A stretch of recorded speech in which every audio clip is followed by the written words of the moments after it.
Buenas tardes a todos, mi nombre es Inés Rodríguez y yo he realizado esta residencia artística con el grupo NanoSelf. En principio lo que voy a hacer es presentarme, porque seguramente que todos no me conocéis.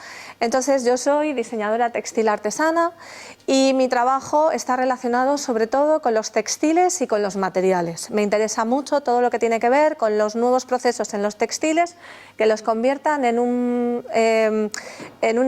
material que sea sobre todo más sostenible y con nuevas posibilidades de futuro. Entonces trabajo con el telar, que es una de las herramientas que vais a ver al final, y también con procesos relacionados con los tintes. No es la primera vez que estoy en una residencia, sino que yo también he investigado en otras, que conocí a Suki en ella, con materiales provenientes de los residuos. Entonces, la sostenibilidad, los textiles y las obras artísticas serían lo que me trae a esta residencia.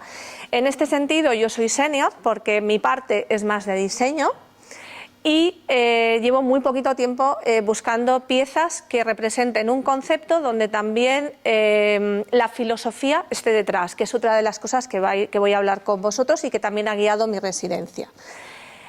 En este caso, para llegar aquí, aunque yo no conocía el laboratorio de NanoSelf ni ninguno de los otros, y aprovecho para comentar que hubiera sido estupendo trabajar en cualquiera de ellos escuchando a mis compañeros y después de haberlos visitado a todos, escogí NanoSelf porque había un trabajo muy importante de investigación documental antes sobre un referente que os voy a comentar a continuación, y también ha habido un trabajo muy potente durante la residencia, durante estos 2 meses, en referencia a la investigación científica, sobre todo para poder entender lo que había dentro del laboratorio, que para mí era absolutamente nuevo porque no había estado nunca en un laboratorio. Nunca había trabajado con nanopartículas, sí que conocía el oro, evidentemente, que es lo que trabajan en este laboratorio, sí conocía el grafeno, pero nunca había experimentado con ellos de una manera real, ¿no? Entonces, no es lo mismo conocerlo a través de documentación o de un paper que trabajar con ellos y tener que integrarlos en un proyecto final, que es lo que yo me planteé en un principio.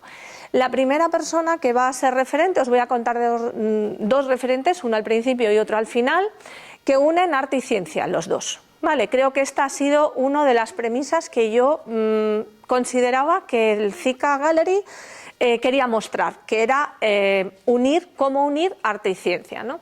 En este caso, Fortuny es el que me trae al laboratorio de NanoSelf. Fortuny es un artista que os recomiendo que investiguéis acerca de él, artista textil, es pintor, y en este caso es fotógrafo y tiene más de 20 patentes.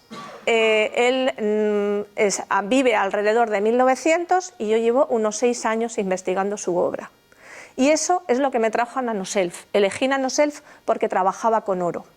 Fortuny metía metales, que no oro, dentro de sus textiles y le otorgaban un brillo específico y una textura específica, y ese fue el motivo por el que elegí el laboratorio, porque el grafeno ya lo había conocido también en otros momentos, pero no sabía exactamente cómo iba. Este es el muestrario de Fortuny y esto es lo que sigue la investigación. Una de las premisas que yo después intenté mostrar en las piezas es, y me lo encontré en el laboratorio, o sea, aquí no había nada previo, o sea, lo previo era Fortuny, y el laboratorio me descubrió que la mayor dificultad que yo me encontré dentro del laboratorio es hacer visible lo invisible. Yo trabajaba con nanopartículas. ¿Cómo le cuento a la gente que va a la exposición que esas nanopartículas van a entrar dentro de una pieza? ¿Cómo se lo muestro a la gente? ¿Cómo se lo comunico? Como decía al principio Débora, ¿no? Esto es un proyecto de comunicación y divulgación de arte y ciencia. ¿Cómo una persona que no tiene ni idea ni de arte ni de ciencia puede descubrir en una pieza que estas dos cosas se unen? Y esa fue la premisa de mis piezas. Al final, como veis, lo conseguimos.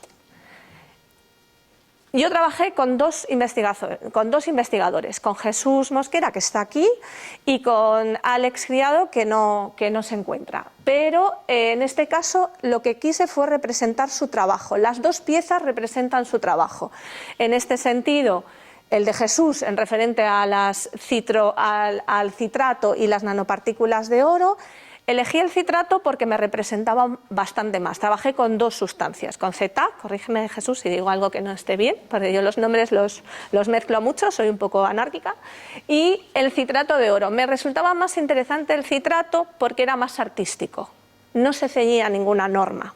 El citrato me daba más juego, me daba más posibilidades. El CETAC era muy aburrido, porque siempre se comportaba igual, no me ofrecía nada, no me ofrecía colores. Entonces el citrato me daba un punto de poder trabajar con él.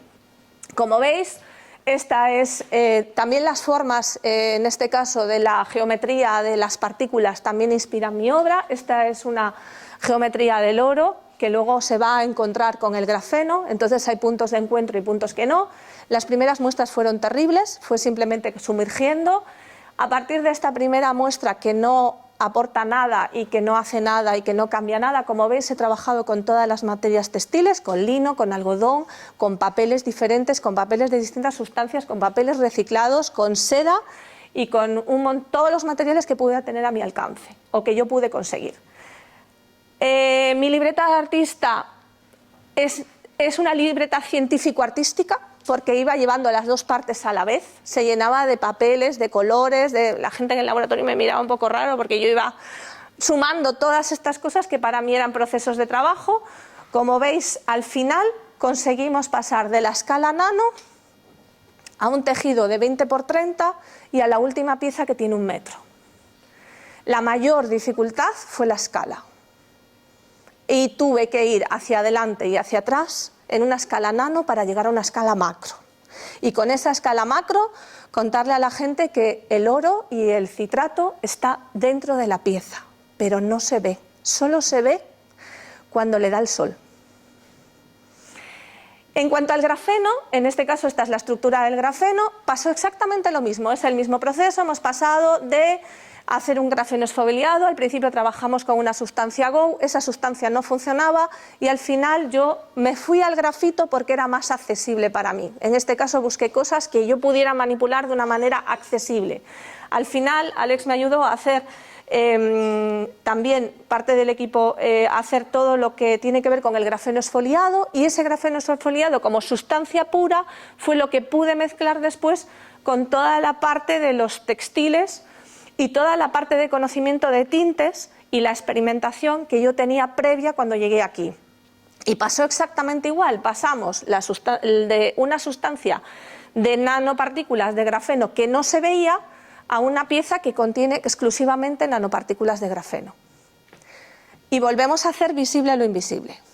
Estas son las muestras de microscopio que en este caso UDC Sólidos me permitió hacer allí las fotografías y descubrimos que estaba dentro y con el grafeno pasó lo mismo. Cuando apareció esta fotografía descubrimos que era más fácil depositar el grafeno en una superficie plana porque es bidimensional y se colocaba sobre las ranuras del papel, con lo cual esto me dio la pista para construir un tejido donde las nanopartículas de grafeno se pudieran por lo menos depositar de una manera que no ocurriese con el grafito, que en el rozamiento se marchasen, para poder exponer una pieza.